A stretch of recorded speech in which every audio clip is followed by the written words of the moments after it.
पंचमी के दिन देवाधिदेव महादेव पर चढ़ाई गई शमी पत्र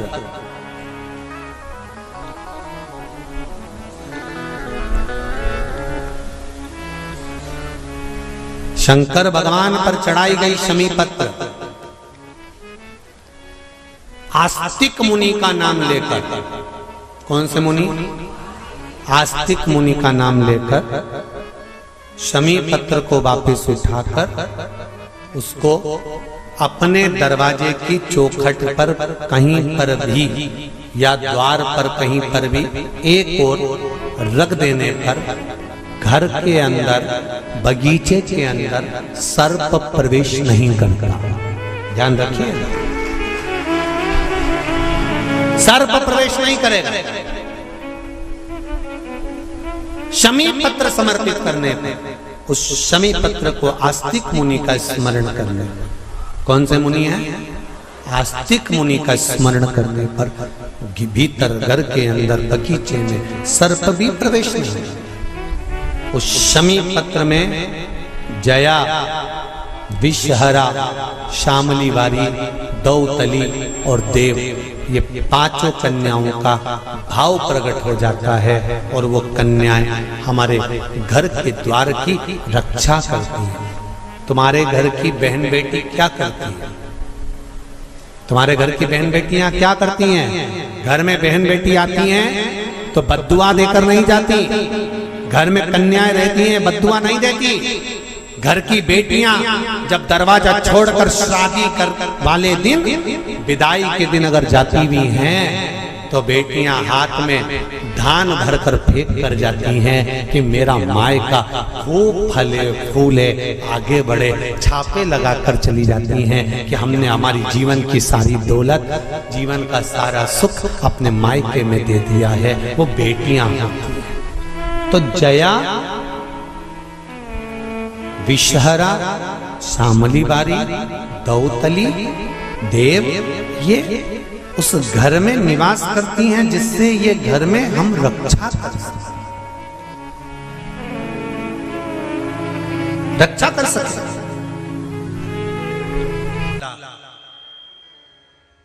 दरवाजे पर जब आता है, मटकी में जो दिया लगाया जाता है, सालीहों लेके खड़ी होती कन्याओं, वो मटकी में एक बत्ती का दिया लगता है कि 4 बत्ती का लगता है? जम के बोले, 4 बत्ती का लगता है ना? 4 बत्ती का दिया, क्योंकि हमारे यहाँ शुभ कार्य हो रहा है, 4 बत्ती का दीप लगाया। तुम्हारे यहाँ प्रतिदिन घर में आरती करते होगे तो जो घी के डब्बे में भींगी भींगाई बत्ती रखी रहेंगी, उसको निकाल के धर देते। बोलो सही है कि गलत है? निकाल के धरी, माचिस से लगाई, तन मन धन सब कुछ तेरा, और आरती कर पुरा के, घंटी बजा के, भोग लगा के, शक्कर रख के, भगवान को प्रणाम करके चली जाती। अब तुम्हारे यहाँ सत्यनारायण भगवान की तुमने कथा करवाई तो जो घी की बत्ती लगी वो तो लगी, उसके अलावा एक दिए में कपूर अलग से लगाया। मतलब कितनी बाती हो गई? एक घी की हो गई, एक कपूर की आरती हो गई। जजमान लोग यहाँ आरती करते हैं, उसके बाद में कपूर फिर जला देते हैं। उसका कारण क्या है? अधिकता में फल प्राप्त करना, अधिकता में फल देना।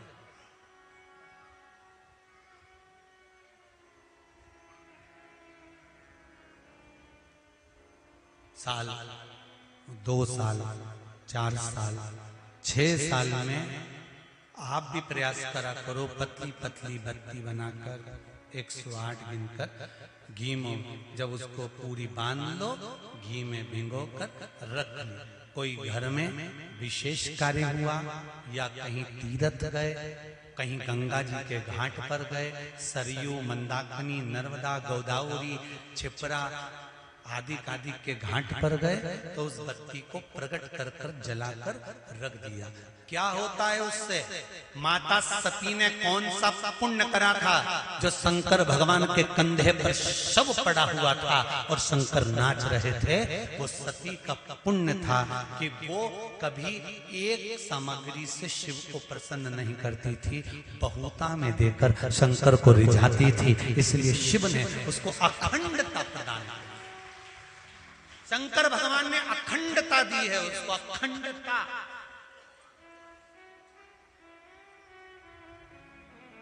भगवान शिव का नाम कुंदकेश्वर पड़ गया। एक बात का हमेशा ध्यान रखिए, जब राह में चलते हुए, कोई कार्य को करते हुए, कोई आगे बढ़ते हुए, कोई बीच में अगर अटकल आ रही है, कुछ कार्य अटक गया है, तो कुंदकेश्वर महादेव का स्मरण करिए। कौन से महादेव का करना है? कुंदकेश्वर।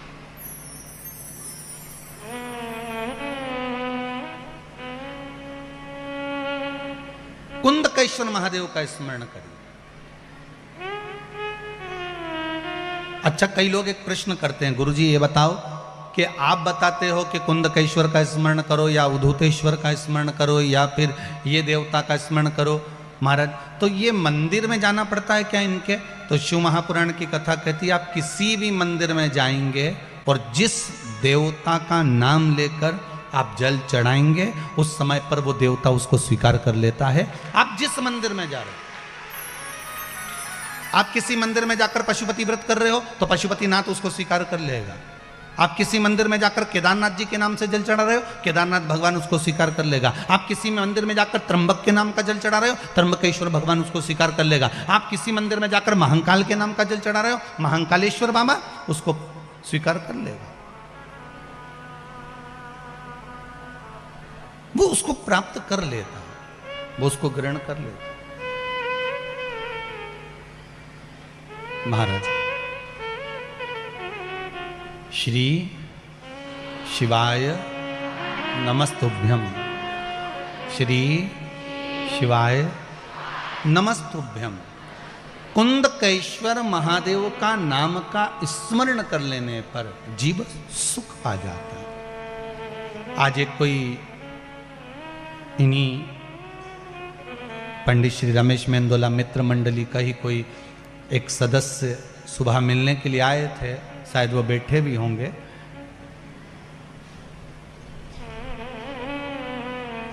वो जांच की रिपोर्ट लेकर आए थे, उनकी कुछ परेशानियां थी। कहीं बैठे हो तो हाथ जरूर हिलाना भाई हो। तो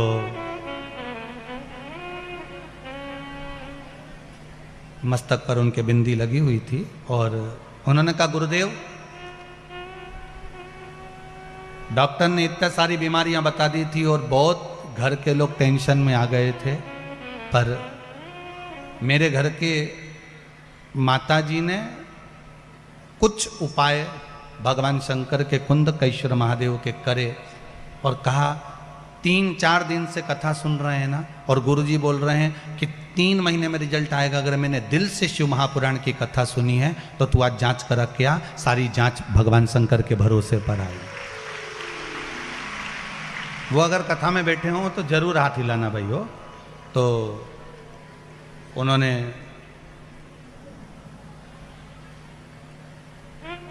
रिपोर्ट निकाली और उस रिपोर्ट को दिखाया कि गुरुजी ये सारी रिपोर्ट है।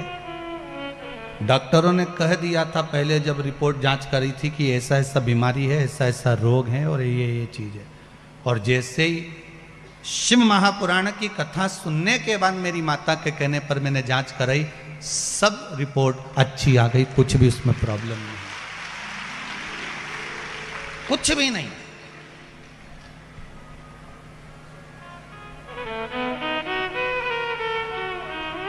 आप बाबा पर विश्वास करते हो तो बाबा आपका साथ देता है।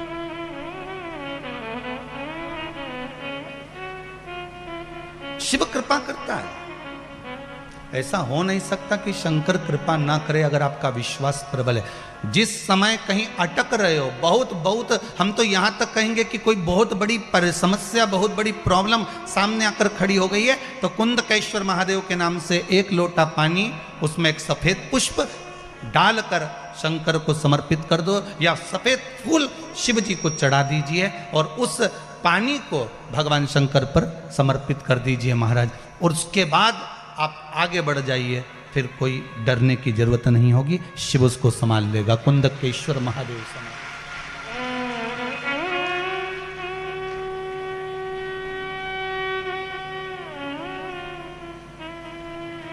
फिर वो देवादिदेव महादेव उसको संभालेगा, उसके सिवाय कोई दूसरा संभाल भी नहीं सकता। संभालने वाला वो शंकर ही हो सकता है।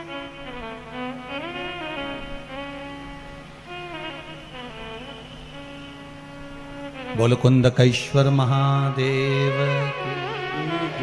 भगवान कुंदकेश्वर महादेव के रूप में विराजमान हो गए। एक बार भगवान शंकर माता पार्वती को लेकर काशी घूमने के लिए गए, और काशी घूमने के लिए गए तब माता पार्वती जी ने भगवान शिव से कहा, भोलेनाथ आप मेरे साथ इस काशी में विराजमान होइए। शंकर पार्वती काशी में विराजमान होने के लिए बैठे ही थे, इतने में भगवान शंकर को याद किया गया तो शिव जी बैकुंठ के लिए भगवान विष्णु से मिलने के लिए चले गए। माता पार्वती के नैनों में जल भर गया, आप हमारे साथ आए हो, भ्रमण करने के लिए आए हो, और आप हमें अकेला छोड़कर जा रहे हो। शंकर भगवान ने कहा, चिंता मत कर पार्वती, सामने अशोक का वृक्ष है, इस अशोक के वृक्ष से जो तू मांगेगी तुझे प्राप्त हो जाएगा, तेरा एकांत समाप्त हो जाएगा। महाराज पीला चंदन, बेलपत्री के दोनों पत्ते पर, लाल चंदन बीच वाले पत्ते पर, शिव मंदिर में जाकर जहां पर शिव मंदिर में ये शिवलिंग है, ये जलाधारी है, ये माता पार्वती का हस्त कमल है जहां शिवलिंग रखा है, ये भाग है, राइट में गणेश जी, लेफ्ट में कार्तिकेय जी, बीच में अशोक सुंदरी है। समझते ना सब लोग। ऊपर से जो बूंद बूंद पानी गिर रहा है, शंकर भगवान की 5 लड़कियां हैं, जया, विषहरा, शामरीबारी, दौतली और देव। शंकर भगवान के 13 बच्चे हैं, उस 13 बच्चे में से 5 कन्याएं शिव जी के ऊपर है। पांचों का नाम आप सब बोलेंगे, जया, विषहरा, शामरीबारी, दौतली और देव। ये शिव जी की 5 लड़कियां जो शिव जी के ऊपर एक एक बूंद पानी गिरा रही हैं।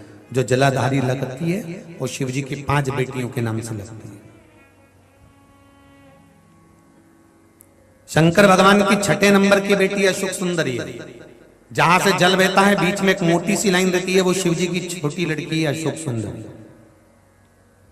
जहां शिवलिंग रखा हुआ है, गोल जो भाग होता है वो माता पार्वती जी का हस्त कमल, राइट में गणेश जी, लेफ्ट में कार्तिकेय जी, जहां से पानी बह रहा होता है।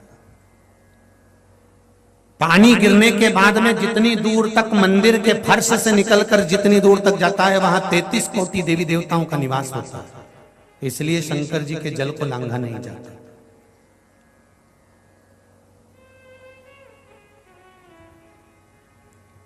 नंदी से लेकर शंकर भगवान के शिवलिंग तक सोमसूत्र बनता है। क्या बनता है? सोमसूत्र। शिव जी का जहां नंदी होता है, इस नंदी से लेकर जहां शंकर भगवान का शिवलिंग रखा होता है, यहां एक सोने का तार, जो प्राण प्रतिष्ठा करने वाले होते हैं ब्राह्मण जन, वो बताते हैं कि यहां से वहां तक एक सूत्र डलता है, सोम सूत्र, नंदी से शिवजी तक। क्यों? कि हम अगर नंदी के पास बैठकर कोई बात अपने दिल की कहें तो शंकर जी तक वो बात पहुंचे, उसको सोम सूत्र वहां से लेकर वहां तक।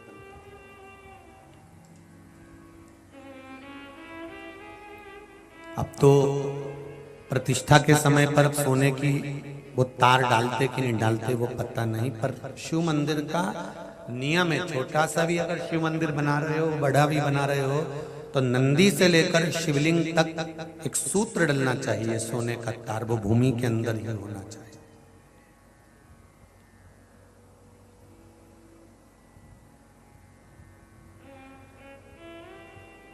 वो भूमि के अंदर हो।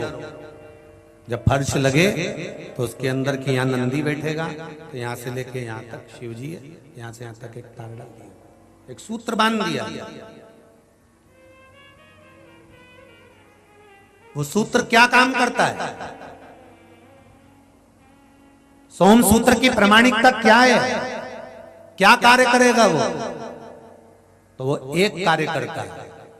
आप एक दिन मंदिर गए हो और मंदिर जाने पर अगर आपने एक दिन जल चढ़ाया है, नारी का बीच में रजो धर्म आ गया, वो 7 दिन तक अगर मंदिर नहीं गई है, कोई पुरुष बाहर चले गया, कोई काम आ गया, वो मंदिर तक पहुंचा नहीं है, तो 1 हफ्ते तक अगर आपने जल भी नहीं चढ़ाया है, शंकर के नंदी के पास बैठकर आप अगर आए हो, तो ये सोम सूत्र आपके 7 दिन की पूर्ति कर देता है कि 7 दिन आप मंदिर आए हो। भले आप रजो धर्म के समय पर मंदिर नहीं गए, भले किसी कारण से बाहर चले गए, पर शिवजी पर अगर आप जल चढ़ाकर नंदी के पास 2 मिनट बैठे हो, नंदी के ऊपर हाथ फेरा है या नंदी के कानों में कुछ कहकर आए हो, नंदी का स्पर्श कर आए हो, तो सोम सूत्र का वो तार नंदी के भाव से शंकर से कहता है कि वो नित्य प्रति स्मरण किया। नित्य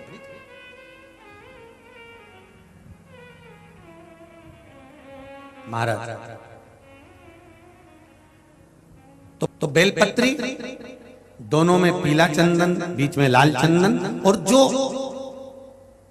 अशोक सुंदरी वाली जगह है, उस अशोक वाली सुंदरी वाली जगह पर डंडी का भाग जहां से पानी बहता है, वहां लाल चंदन का भाग नीचे की ओर शिवलिंग से टच करता हुआ, लाल चंदन का भाग, और दोनों चंदन, पीले चंदन के भाग बेलपत्री के उस अशोक सुंदरी वाली जगह पर रखकर मन कामना से, शरीर में अगर कोई रोग हो गया जिससे चमड़ी सफेद पड़ रही हो, या काया कोई जगह जगह पर खाज हो गया, या कोई सोरायसिस जैसी बीमारी हो गई है, तो शिव जी पर उस जल को समर्पित कर कर उस बेलपत्री का जो पानी है वो लेकर आए, शरीर में उस स्थान पर लगाना प्रारंभ करें।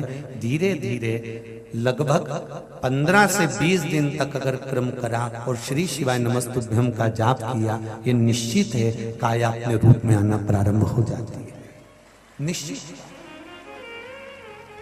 पर प्रयास करना सोमसूत्र वाला स्थान, प्रयास करना।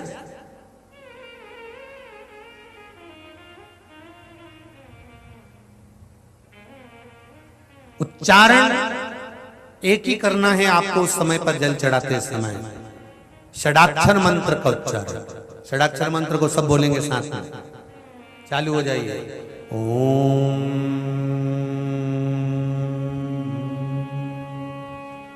नमः शिवाय, ओम नमः शिवाय, ओम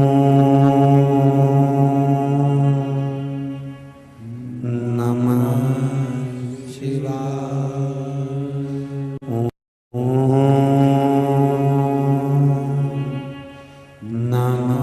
शिवाय,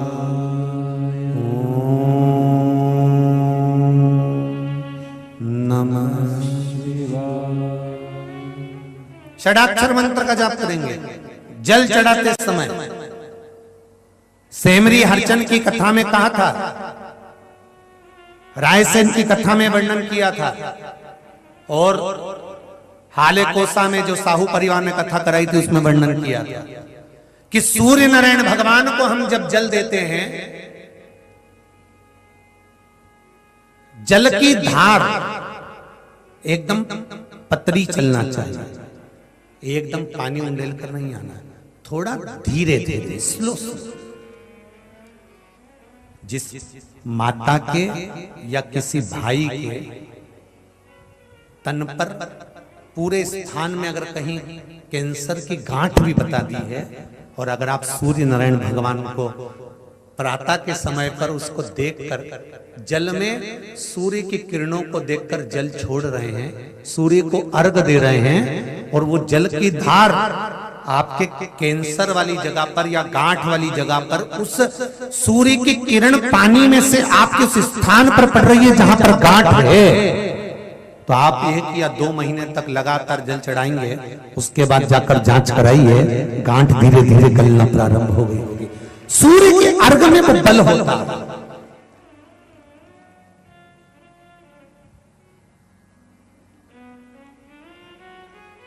एक लोटा जल आप चाहे शंकर को चढ़ा रहे हो, चाहे सूर्य को अर्घ दे, जल जल है, जल की बड़ी महत्वता है।